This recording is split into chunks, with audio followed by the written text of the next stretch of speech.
All right, guys, so welcome back to Expand with Omar, co-host JP. We're back in the studio talking about real estate, talking about life, talking about the stuff that we got going on and the challenges that we face every single week. But because we don't focus on it, we just keep moving.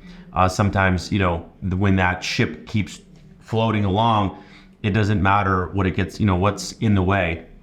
And that's kind of like our challenge right now. So we're all faced with challenges in this real estate business, and we just keep moving. So that still water ends up stinking. So that's why that flow of a river is nice and crisp, and it just keeps on deteriorating what's in its way. So that's what we're doing. What's happening, JP? We got a lot of activity. We got a lot of exciting, things that are happening. So you start it off. The first thing I think about when he talked about water still, how Bruce Lee says be like water. Of course. I think you have to be like that in this business. And you also pointed something about challenges and, we have all these things that we constantly deal with. Mm-hmm. I think when you get to a place where you understand that all of these things today are happening for a reason, whether they're good or bad. And it goes back to that one conversation of what are my inputs that got me these outputs. Right. It's you're almost at peace with the bad as well, in a sense, because you know 100%. Why it's happening, Because life happens for you, not to you. And I think one thing that I've worked on a lot in the past 6 months is just never, I guess you could say, playing victim to anything and not surrounding myself with people that play victim. So, I think that's I just thought of that right now because I think surround yourself with people that do not play the victim. Yeah, because I think there's so many people out there that do so. Mm-hmm. Joe Rogan talked about it in his podcast. If you have someone in your corner that's the I can't catch a break type of guy, you're gonna be the next guy that can't catch a break. You need to essentially not be around those types of people. So I think taking accountability, just understanding that the water does get eventually still.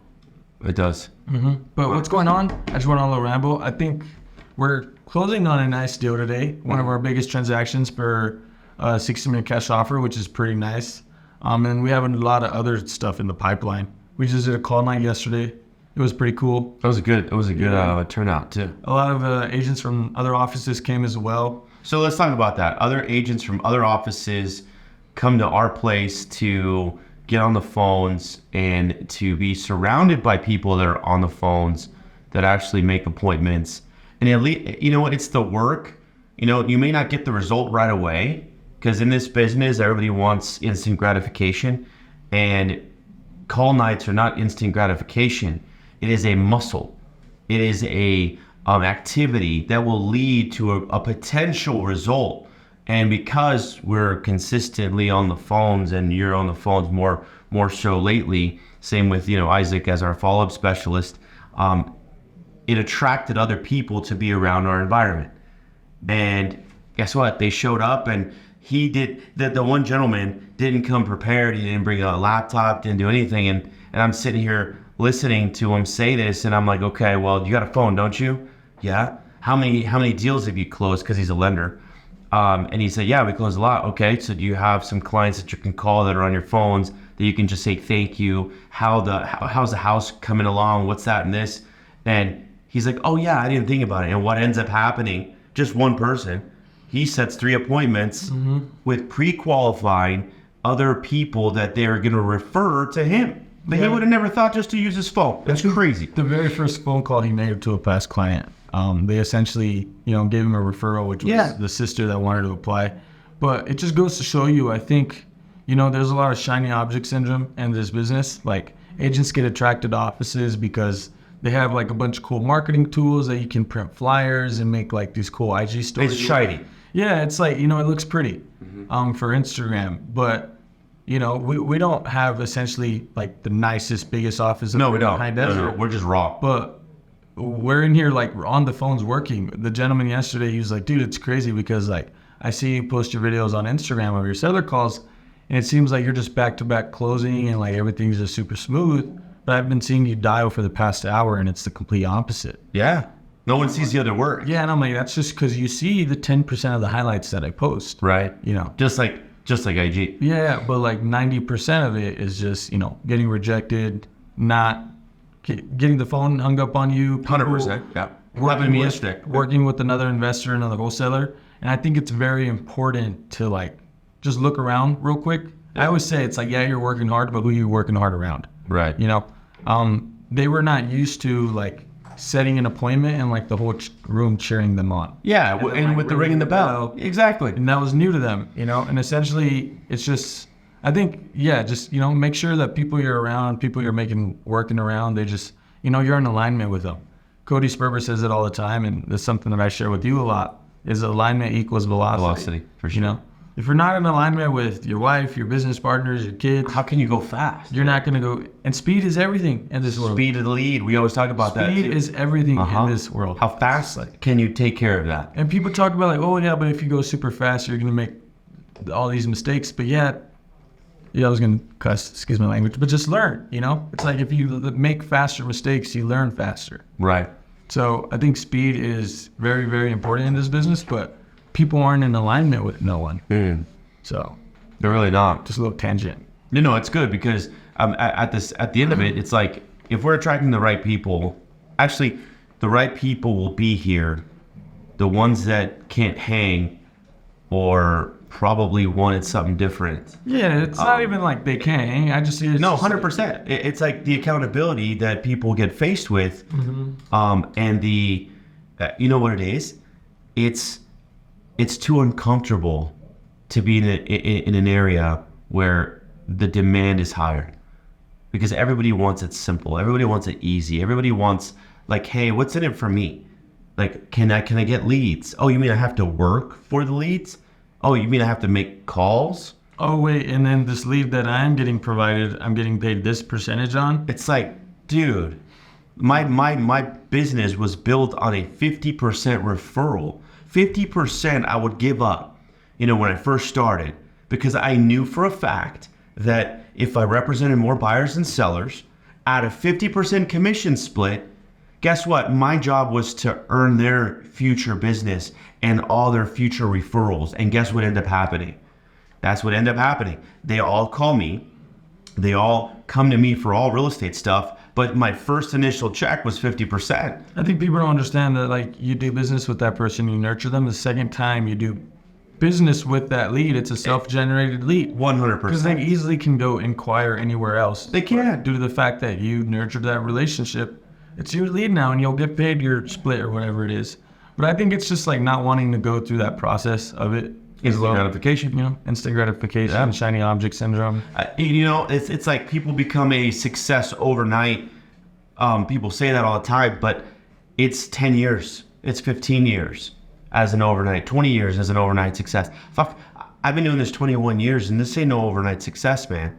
But sometimes it might feel like it, like other people seeing, oh yeah, you got this, you got that, you got the rentals and stuff. Yeah, but you don't know what all of the challenges were that we faced, the stressful nights, the sitting in the corner, not knowing where the next check's coming from, and asking like, hey, can I pick up a couple extra shifts to go wait tables to go make my fucking electricity payment, you know, at my parents' restaurant, you know, and then I ate beans and rice, so the food aspect of it was cool. But all these other things, yeah, people don't see that. They just see like, oh yeah, no, you're the real estate guy and you have this, you have that. Oh yeah, like you got lucky or this or that. Just like you, right now, you're in the best position, my opinion, because you are within, like you're in essence running the show, the team.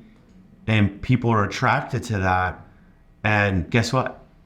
I'm like not one to be like, hey, I'm chopping down your fucking wings and not letting you fly. Fucking fly. Let's go. Mm-hmm. Yeah. Because eagles fly, bro. Like And we soar. The reason we're able to do that, though, is because we're in alignment, you know? And that just goes back to like that other conversation. It's just the people you're around, you know, what are their intentions and do you have similar goals? Because if you don't have the same goals, you don't need to be eating at the same table together. No, because it's going to either two things.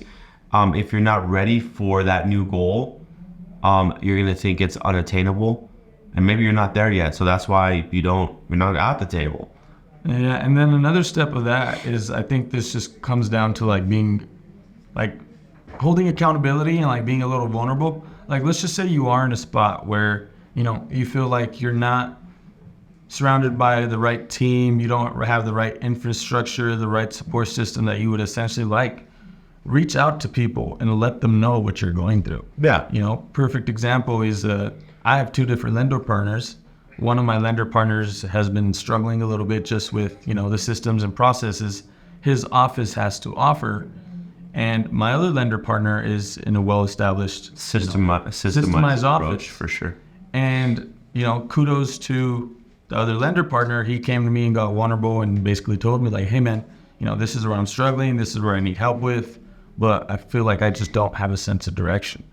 And what did we do? We made the contact with another lender partner. They sat down yesterday, had an amazing conversation. That was dope. And now they're both excited and, ready to... Future's bright. Yeah, ready for this next endeavor. And why did that happen? Is because he was willing to come to me, have that conversation, be vulnerable, and get in alignment. And be in alignment. Yeah. And what does that end up in doing? Velocity, Was it easy for him to do that? Probably not. No, because there's a pride. Yeah, in the past 6 months, since I've expanded, my team, and then along with us, with everything we're doing with 60-minute cash offer, my responsibilities and roles increased a lot. So we went through a lot of growing pains with each other, as far as like, I felt like I was outgrowing him in my business. I felt like I couldn't do business with him anymore. But we essentially, did a little bit of the tough steps that people don't want to do. The conversation. Here we are. And I think it's just, it's, be a little vulnerable. Don't be afraid to reach out for help. No, and I think people think that they're going to be like, oh my God, look at this guy. He reached out for me to help. And like, no one's going to look at you like that. Mm-hmm. People are going to respect you like, oh shit, I actually want to help this person because they came to me. And all of us, let's talk about that. Like, all of us go through this process of our real estate journey, or even life journey in general.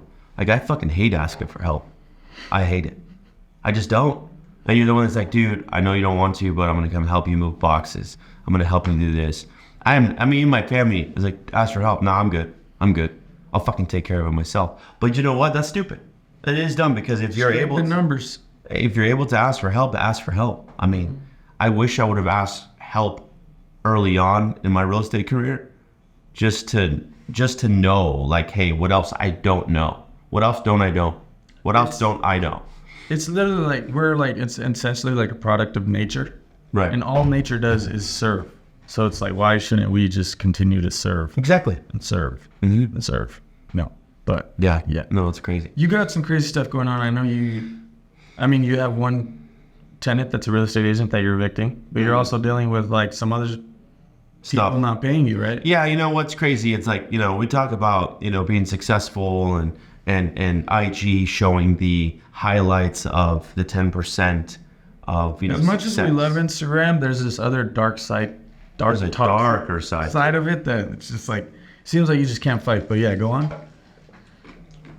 It's interesting because, IG, you put out everything, and good, bad. I would hope more bad, but everything's all good. So people out there that if you have any debts, okay, particular individuals, I see that are posting, they have podcasts, posting that they, are pretty much ballers. But yet you still have debts, and you don't respond, and you don't take care of your, your debts when you didn't have anything and someone stepped in and helped you. It's like, all my investors, they all get paid. They all want to re-up. They all want, they want to give me more, because why? I pay them. And I'm never late. And a return. And the return of their investment. It's like, it's a business.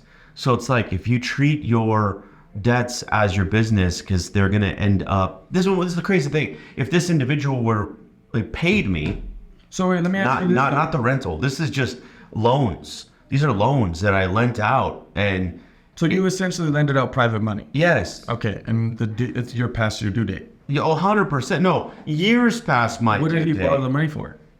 He was in a pickle, and this was more of just a personal loan. Like, hey man, I'll help you. You've been cool, this, that, and the other. And guess what?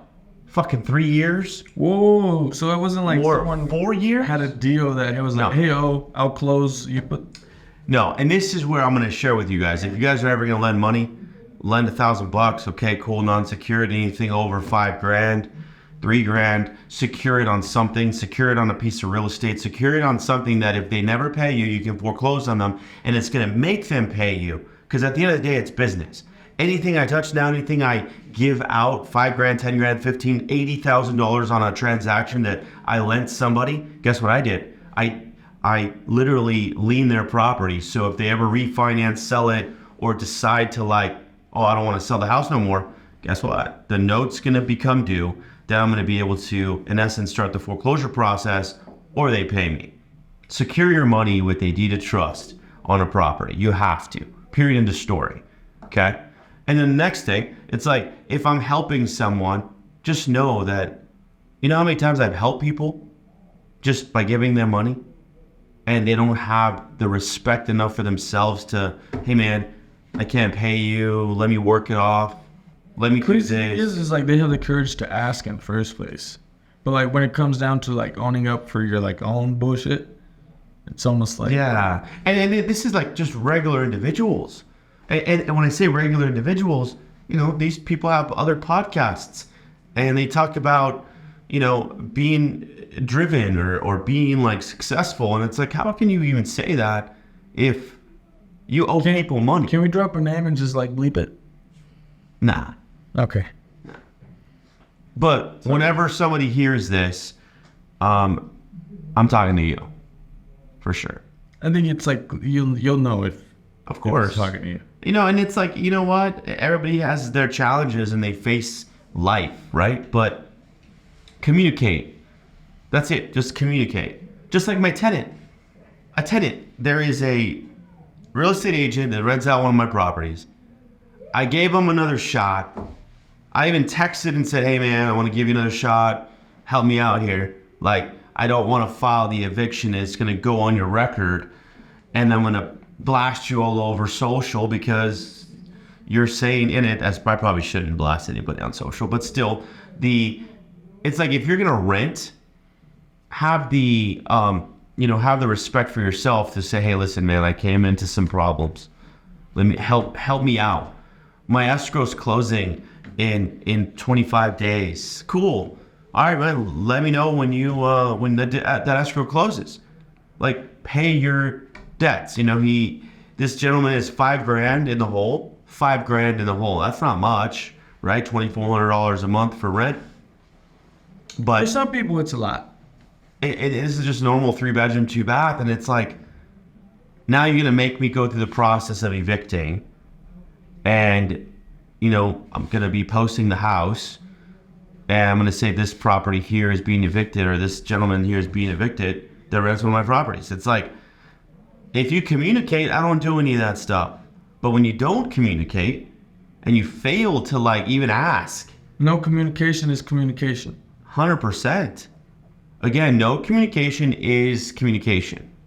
So that's that. So yeah, it's a challenge. Renting properties is an interesting, endeavor. It's fun, but then you get this shit too. But then on the positive side, you know, I just, we closed on one of my 1031 exchanges today, which is cool. That means I took a property that I initially cost segregated, that I had over a year, that making a good amount of profit on. I think it was like, you know, less than, just a tad bit less than 6 figures. And I'm taking all of that profit and rolling it over into another asset, which we're going to go pick up keys today. It's a triplex that is going to make about $2,700 a month of positive cash flow in California, mind you. It's pretty good. So I'm taking the equity, rolling it over, and then I'm going to cost segregate the new property, reduce my taxable income, and have another, write-off. And in essence, you know, that was a Lambo Urus right there. If anything, it's worth more than a Lambo Urus, but that payment, that cash flow will end up paying for one of those if I choose to, or rolls or something like that. I haven't got to that. Now you're going to see him in a Urus ad. Yeah. Like making an ad in front of his Urus. That'd be kind of cool. I do want one. I'll end up getting one soon, but I'd rather buy more houses or buy more real estate and stuff. That's why not. We live in the high desert, so it's like, really, I don't want to drive around Lambo. Lambos up here suck. Oh yeah. Speaking of which, the property that we are flipping in Big Bear, Yeah. I spoke to our guys this morning, and they mentioned that they're not aware that they're good to go down there. So Wait. What? guys, make sure when we're flipping property, everyone's on the same page, your communication's good and dialed in. This is news to me right here. Don't even give me that shit. Like, no. Polo knows. No, he changed my water heater this morning, and he was like, "Hey, dude, so how's Big Bear?" I was like, "You tell me." He was like, "What do you mean?" I was like, Oh no, I was just talking to him this morning because he has two units he's doing. He has another 2 units he's doing. He has Big Bear, and then he has our other one in Helledale. So he has 5. he didn't mention that 4, he's 5, still 6. finishing your personal. He has 6 freaking projects going. Let's go. Level up. Polo, when you're hearing this, man, you need to step up, bro. Let's go. Let's go. Let's go. Good episode. Yeah. So, guys, I mean, we're faced with a lot of stuff in this business, and we just try to maneuver and trying to figure it out. And if you guys want to be part of our call night, which, by the way, I got messaged, I don't know, like 7 or 8 times yesterday and this morning that they want to come out for our call night, and they want to actually be plugged into our call night via Zoom. That'd be cool. So next week we'll do the Zoom. Yeah, Not next week, but next month. Our next call night is gonna be July 11th. That's cool. Okay, so after the 4th is better. 4th of July is Tuesday, so we'll do it the following. July 11th will be our next call night. All right, July 11th it is. So, guys, make sure you subscribe to our podcast. Make sure you like and make sure you give us a 5-star review. I'm sure that this podcast has helped you in some shape or form, or makes you aware of like what's happening and what not to do. And we're easily approachable. You can DM JP, you can DM me, but make sure that you guys subscribe, you guys like it, and you give us that 5-star review.